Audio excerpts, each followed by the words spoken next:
Hello everyone and welcome to class 7. In this video lesson we will start our English textbook Honeycomb, first chapter, 3 questions. So before we start the lesson, there's a small description related to this lesson. A king has 3 questions and he is seeking answer to them. What are the questions? Does the king get what he wants?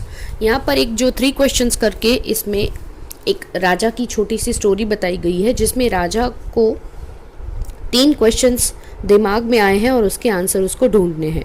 तो वो questions क्या थे और क्या वो जो चाहता था उसे मिला या नहीं, that we will see in this story. So let's start. The thought came to a certain king that he would never fail if he knew 3 things. These 3 things were: what is the right time to begin something, which people should he listen to, what is the most important thing for him to do. एक बार एक राजा के दिमाग में एक बात आती है कि वो किसी भी चीज़ से नहीं हार सकता. अगर उसको ये 3 क्वेश्चन के आंसर मिल जाते हैं तो वो कभी भी दुनिया में हारेगा नहीं. तो वो 3 क्वेश्चन थे. What is the right time to begin something, कौन सा ऐसा राइट टाइम है जब कोई भी काम उसे शुरू करना चाहिए. उसका सेकंड क्वेश्चन था which people should he listen to, कौन सा ऐसा आदमी है जो बहुत परफेक्ट है जिसकी बात उससे सुननी चाहिए.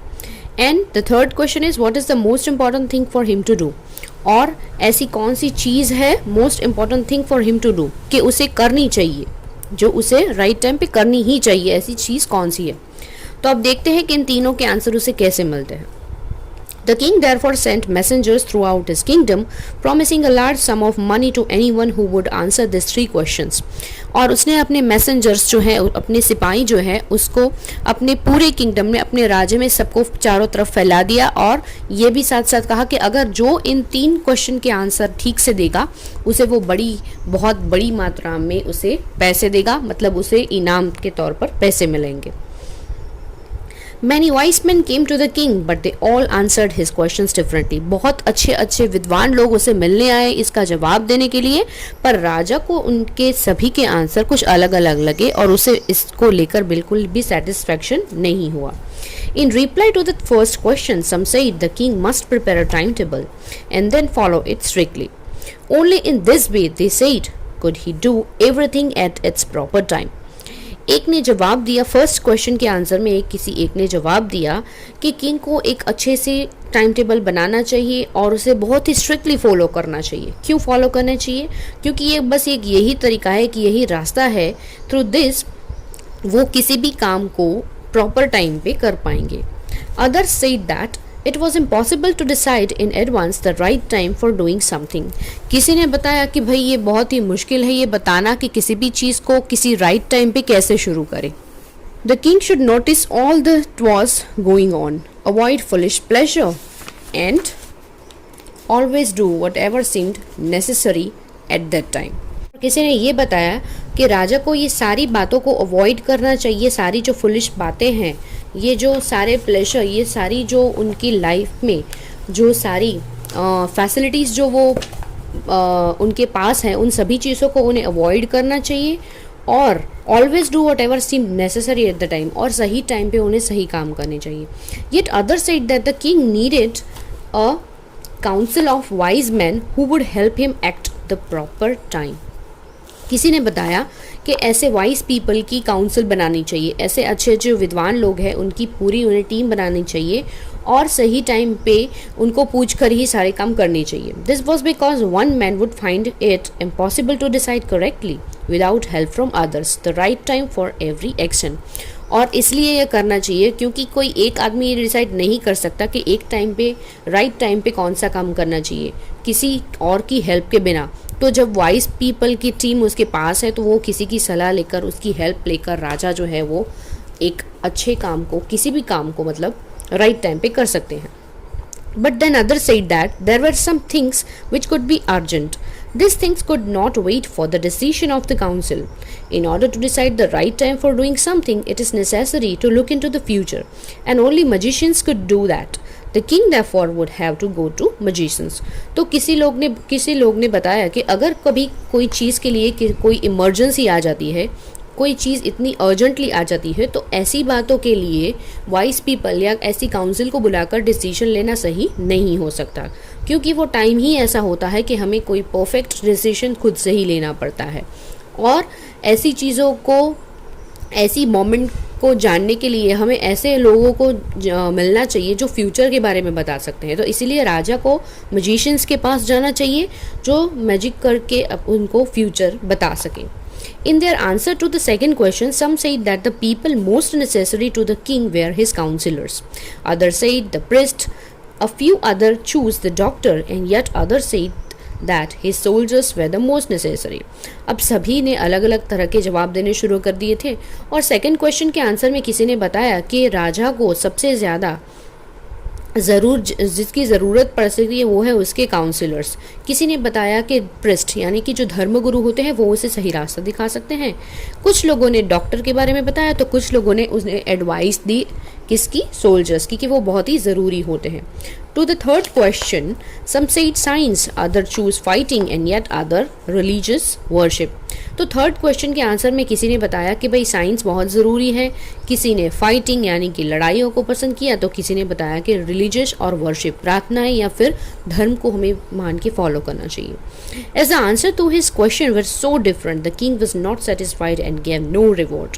अब सभी तरह के अलग अलग जवाब सुनकर राजा को बिल्कुल ही सेटिस्फेक्शन नहीं हुआ इन सभी के जवाब से, तो उन्होंने किसी को भी रिवॉर्ड नहीं दिया।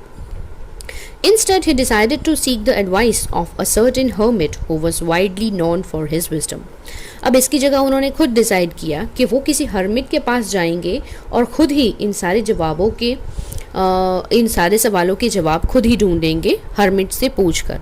हर्मिट जो थे वो ज़्यादातर जाने जाते थे विजडम के लिए, non for his wisdom. Wisdom का मतलब हम यहाँ पर करेंगे कि वो जो ऐसे इंसान जो बहुत ही विद्वान है, जो सभी तरह का नॉलेज जानते हैं।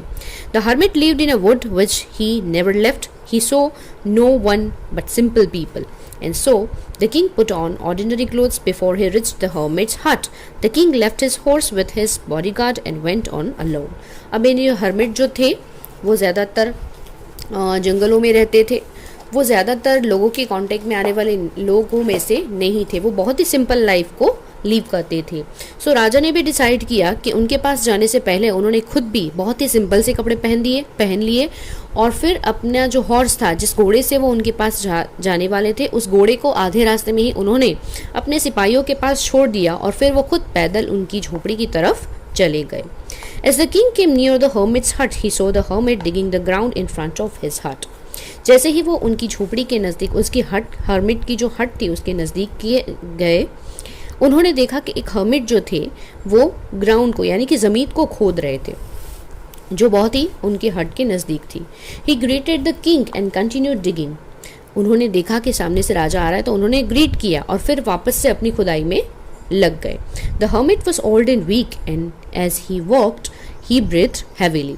जो हर्मिट थे वो बहुत ही ओल्ड एजेड पर्सन थे और बहुत ही दुबले पतले से लग रहे थे, तो फिर भी वो इतनी उम्र के होने के बावजूद भी वो खुद काम कर रहे थे। एंड ऐसे काम की, खुदाई का जो काम है वो बहुत ही मेहनत का काम है, तो ऐसा काम कर रहे थे, इसकी वजह से उनकी जो ब्रीदिंग है वो बहुत ही हैवी हो गई थी। The king went up to the hermit and said, I have come to you, wise hermit, to ask you to answer 3 questions. How can I learn to do the right time at the right time? Who are the people I need most? And what affairs are the most important? यहाँ पर king जो है वो hermit से आके सीधे बात करने लग जाते हैं कि जो विद्वान हर्मिट जो है उनसे वो रिक्वेस्ट करते कि मैं आपके पास इसलिए आया हूँ कि मुझे 3 सवालों के जवाब चाहिए, और फिर अपने तीनों सवाल वो उनसे बताते हैं। The hermit listened to the king but did not speak. He went on digging. You are tired, said the king. Let me take the spade and work in your place. अब जो हर्मिट है उन्होंने राजा की बातें तो सुनी पर कुछ उन्होंने बोला नहीं, कुछ रिप्लाई नहीं किया, कोई जवाब नहीं दिया, बस अपनी खुदाई में ही वो लगे हुए थे। फिर भी किंग को लगा कि शायद वो थक गए होंगे, तो उन्होंने कहा हर्मिट से कि आप अपने हाथ में जो स्पैड है वो मुझे दे दीजिए, आपकी जगह पे मैं काम करता हूँ। Thanks, said the hermit, giving the king his spade. Then he sat down on the ground. फिर जो हर्मिट थे उन्होंने बोला कि थैंक यू, और फिर अपनी जो स्पैड थी वो राजा को काम करने के लिए दे दी और खुद जो थे वो नीचे ग्राउंड पे यानी कि ज़मीन पे बैठ गए। When the king had dug 2 bats, he stopped and repeated his question. थोड़ी सी खुदाई के बाद वापस जो राजा थे वो अपने क्वेश्चन की बात पर आ गए, रुक गए, मतलब उन्होंने काम को छोड़ दिया और फिर से अपने क्वेश्चन के बारे में पूछने लगे। The hermit gave no answer but stood up, stretched out his hand for the spade and said, "Now you rest and let me work." और फिर जो हर्मिट थे अगेन उन्होंने कोई रिप्लाई नहीं किया, ना ही उनके सवालों का कोई जवाब दिया, बस वहाँ पर खड़े हो गए और फिर उन्होंने राजा को बोला कि अब तुम रेस्ट करो और मैं काम करता हूँ। But the king did not give him the spade and continue to dig. पर राजा ने जो स्पैड थी वो हर्मिट को नहीं दी पर खुद वापस से खुदाई करने लग गए। 1 hour passed, then another. The sun went down behind the trees, and at last the king stuck the spade into the ground and said, "I came to you, wise men, for an answer to my question. If you can give me no answer, tell me so, and I will return home." "Here comes someone running," said the hermit. अब 1 घंटा बीत चुका है, उसके बाद और घंटे बीतते गए, ऐसे ऐसे धीरे धीरे शाम होने को आई। The sun went down behind the trees, यानी कि शाम होने को आई। अब धीरे धीरे राजा के दिमाग में अपने क्वेश्चन के बारे में वो यहाँ पर आया था, तो उसके दिमाग में तो यही बातें चल रही थी। तो फिर से उसने एक बार अपने काम को छोड़कर फिर से एक बार वाइस मैन के पास वो आता है, हर्मिट के पास, और उससे पूछता है कि वाइस मैन, मैं आपके पास अपने तीनों कुछ सवालों के जवाब के लिए आया हूँ। अगर आप मुझे दे सकते हो तो ठीक है, अगर नहीं दे सकते तो आप मुझे बता दो ताकि मैं अपने घर वापस चला जाऊँ। यहाँ पर इतनी बात होती है कि हर्मिट ने किसी की आवाज़ सुनी और उन्होंने बताया कि देखो किसी के चलने की आवाज़ आ रही है। सो यहाँ पर हमारा जो चैप्टर का फर्स्ट पार्ट है वो ओवर होता है। Here we start the second part of the lesson. The king turned round and saw a bearded man running towards them. जैसे ही किंग ने देखा पीछे मुड़ के एक बड़ी सी दाढ़ी वाला आदमी था जो दौड़ते हुए उनकी तरफ आ रहा था। His hands were pressed against his stomach, from which blood was flowing. When he reached the king, he fainted and fell to the ground. जैसे ही राजा ने उसकी तरफ देखा, उसने अपने हाथों को अपने पेट की तरफ दबाया हुआ था जहाँ से बहुत सारा खून बह रहा था। जैसे ही वो राजा के पास पहुंचा, बहुत ही बुरी हालत में था और वो धड़ाक से जमीन पे गिर गया। The king and the hermit removed the man's clothing and found a large wound in his stomach. जैसे ही राजा और हर्मिट दोनों ने उनको देखा, वो बहुत बड़ा घाव लगा था उनके शरीर पे और बहुत खून बह रहा था। उन्होंने उस इंसान के कपड़े निकाले और देखा कि वहाँ पर उसके स्टोमक पे एक बड़ा लार्ज वाउंड यानी कि बड़ा सा घाव लगा है।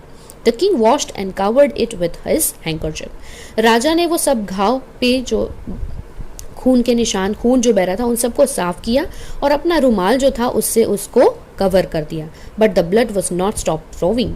The king redressed the wound until at last the bleeding stop. पर खून तो बिल्कुल ही बंद नहीं हो रहा था, बस खून बहते ही जा रहा था। फिर से राजा ने अगेन दूसरी बार उसकी ड्रेसिंग की और फिर से तब तक ड्रेसिंग करते रहे जब तक उनका खून बहना बंद नहीं हुआ। एट लास्ट खून बहना बंद हो गया और राजा ने उसको फिर से अच्छे से ड्रेसिंग कर दी। The man felt better and asked for something to drink. अब उस इंसान को थोड़ा सा बेटर फील हो रहा था, बहुत बेचारा थक गया था, इसलिए उसने पानी पीने के लिए मांगा। The king brought fresh water and gave it to him. राजा उनके लिए पानी लेकर आए पीने के लिए और उसे दिया। By this time the sun had set and the air was cool. अब शाम एकदम से ढल चुकी थी, जो सूरज है वो एकदम से ढल चुका था और धीरे धीरे रात बढ़ती चली जा रही थी, इसलिए जो एटमॉस्फेयर है बहुत ही कूल हो गया था। The king with the hermit's help carried the wounded man into the hut and laid him on the bed. Hermit की मदद से राजा उस इंसान को हट के अंदर ले आए और उन्होंने उसे एक बेड पर लेटा दिया। The man closed his eyes and lay quiet. अब धीरे धीरे उस इंसान को नींद आने लगी, वो आराम से सो गया, वहीं पर लेट गया। The king tried by his walk and the work he had done. फिर से जो राजा थे वो चलते चलते अपना जो काम छोड़ के आए थे वहाँ पर चले गए। Lay down on the floor and stepped through the night. और फिर वहाँ पर ज़मीन पर ही पड़े रहे पूरी रात। When he awoke, it was several minutes before he could remember. जैसे ही वो जगे थोड़ी देर तो उसे याद ही नहीं रहा कि वो कहाँ पर है, और फिर से उसने आसपास अपने सब देखा और उनको सारी बातें याद आ गई कि वो यहाँ पर क्या करने आए थे, क्योंकि उनकी आदत नहीं थी ऐसी जगह पर आने की या ऐसी जगह पर सोने की। तो थोड़ा सा उनको टाइम लगा ये सबको, इस चीज़ों को याद करने में। वेयर ही वॉज और who the strange bearded man lying on the bed. उन्होंने देखा कि वो यहाँ पर कैसे आए हैं और ये कोई बियर्डेड मैन जो दाढ़ी वाला इंसान है वो यहाँ पर क्यों लेटा हुआ है बेड पर। ये सारी बातें उनको अब याद आ गई। Forgive me, said the bearded man in a weak voice when he saw that the king was awake। जैसे ही उस इंसान ने देखा कि राजा जो है वो जाग गए हैं, उन्होंने राजा से रिक्वेस्ट की, forgive me, मुझे माफ़ कर दो। I don't know you and have nothing to forgive you for, said the king। राजा ने उनसे कहा कि मैं तुम्हें नहीं जानता, तो मैं किस बात के लिए माफ़ी दूँ। You do not know me, but I know you। I am that enemy of yours who swore revenge on you because you put my brother to death and seized my property। I knew you had gone alone to see that hermit and I made up my mind to kill you on your way home। अब राजा ने तो बता दिया कि वो उसे नहीं जानता, पर ये इंसान उसे जानता था, तो उन्होंने बताया कि आप मुझे नहीं जानते पर मैं आपको जानता हूँ, क्योंकि मैं आपका दुश्मन हूँ और मैं आपसे रिवेंज यानी कि बदला लेना चाहता था। क्यों? बिकॉज आपने मेरे भाई को डेथ की पनिशमेंट दी थी और उनकी सारी प्रॉपर्टी को सीज कर लिया था। जब मुझे ये पता चला कि आप हर्मिट के पास अकेले आने वाले हो, तो मैंने अपना मन बना लिया था कि मैं आपको इसी रास्ते में मार दूंगा। But the day past and you did not return. पर पूरा दिन चला गया और आप वापस नहीं आए। So I left my hiding place and I came upon your bodyguard. सो मैं उस तरफ क्या किया उसने, जैसे ही उसे पता चला कि राजा जो है वो वापस नहीं आने वाले, वो अपने प्लेस पर छुप गया।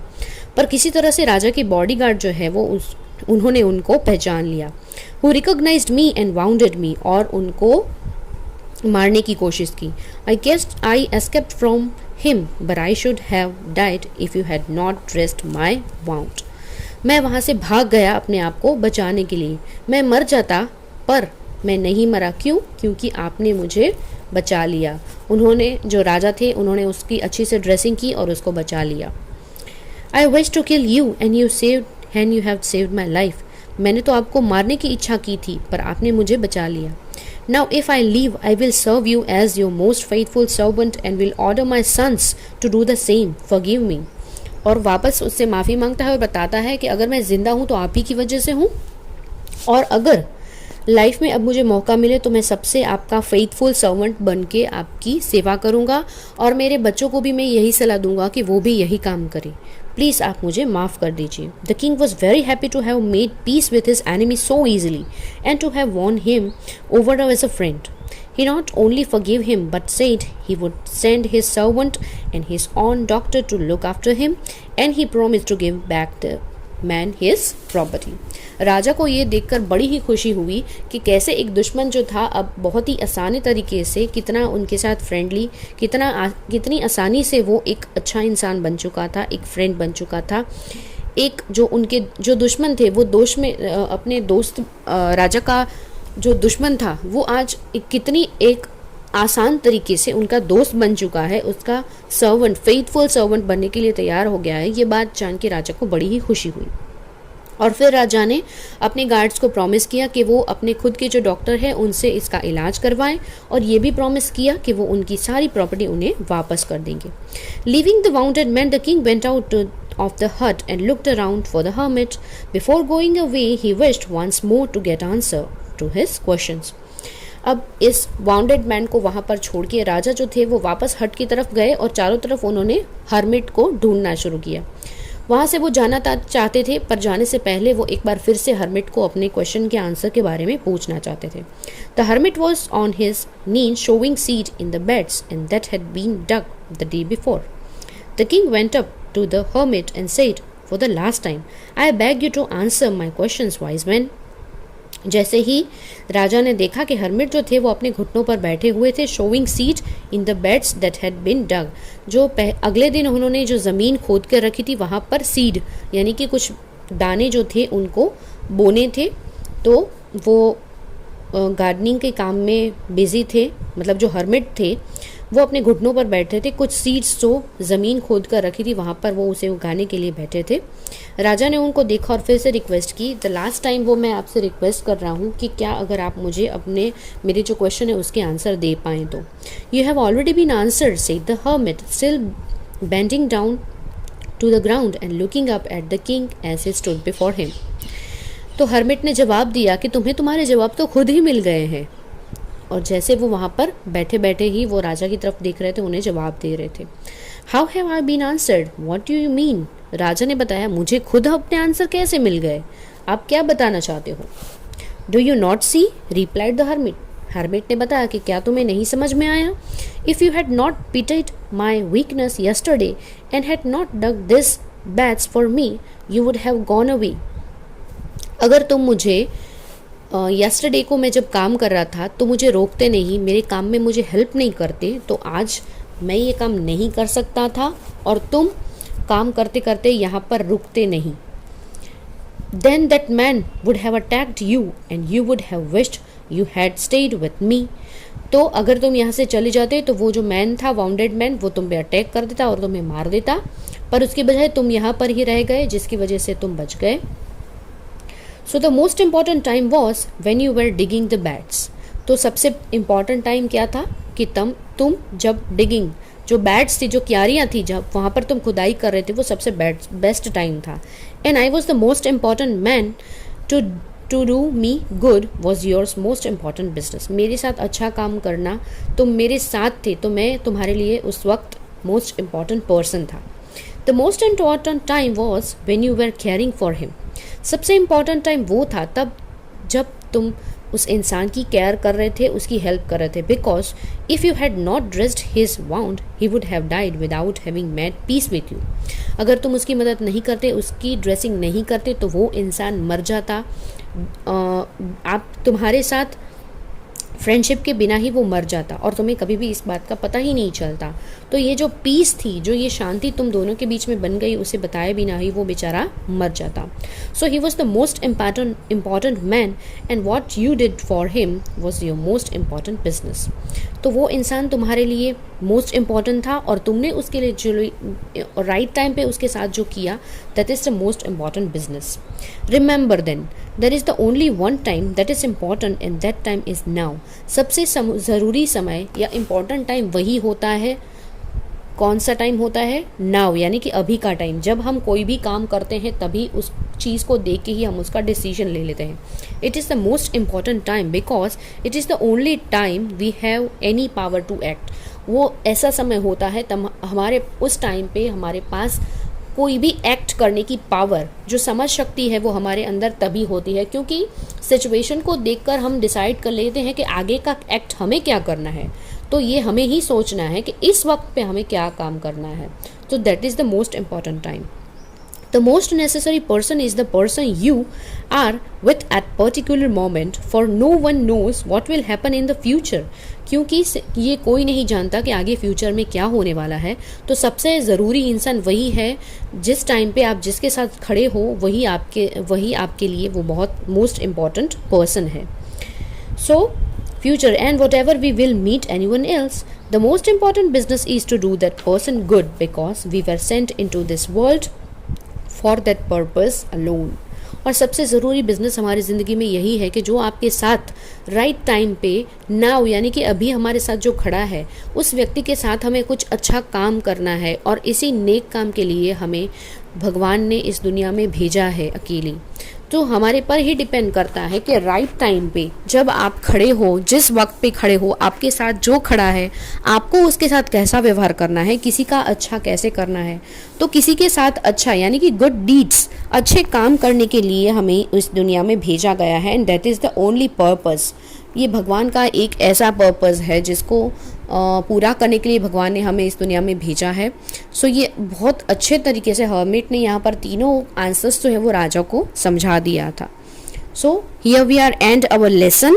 जो हमारी स्टोरी थी ये लियो टॉल्स्टॉय की स्टोरी में से रीटोल करके ली गई थी। And here we are end our lesson. I hope you understand it very well. Thank you.